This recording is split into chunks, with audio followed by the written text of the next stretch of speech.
রান্নামু হুম কি করছো? এ ছোট আলু দিয়ে ডিম দিয়ে ঝোল করব। আলু খালি ঝোল করেন, ডিম দেওয়া হোক মাছ দেওয়া হোক, অনেক স্বাদ হয় ছোট আলুর। তাই নাকি? মানুষের তো খাবারই পারে না, তোমার কাছে খুব স্বাদ লাগে?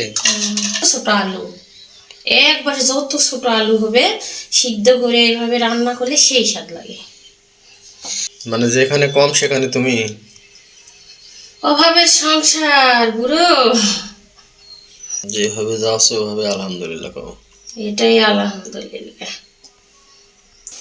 হ্যাঁ আম্মু, হুম এত মাগিচ্ছেন কেন? যত মাখবো ততই স্বাদ লাগবে, আলু আটা আটা করে ফেলা লাগবে। ওরে বাবা, তাই নাকি? হয়। এ কি নতুন রেসিপি নাকি? আলু আটা আটা করা লাগবে মানে উত্তরবঙ্গের আলু ঘাটি ডিম দেওয়া ঝোল। মশলাগুলো বাটালি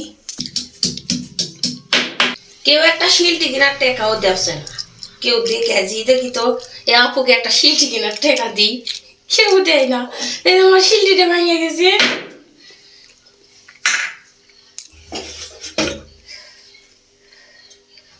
স্বামী চোখেও পড়ে না, তাই না?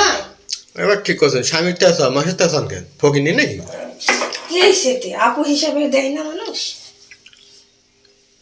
ফকির নিয়ে খালি মানুষের তেলে আসান লাগে। স্বামী যদি না দিয়া পারে, মনে না থাকে। এখানে একটু জিরা দিব।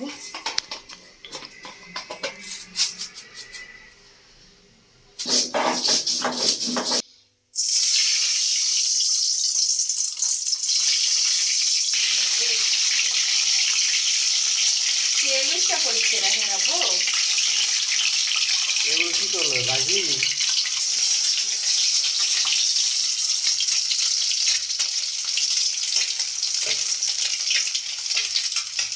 মিশা কথা, সব তুমি খাইছেন। না এই 6টা ডিম গনলাম, এখন 4টা হয়ে গেল, এই রান্না শেষ না হতেই।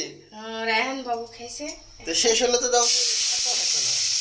ডিম সিদ্ধ করলে না আমার এনা লোভ লাগে, একটা খাওয়ার মন যায়, কি করবো খাই দিচ্ছি।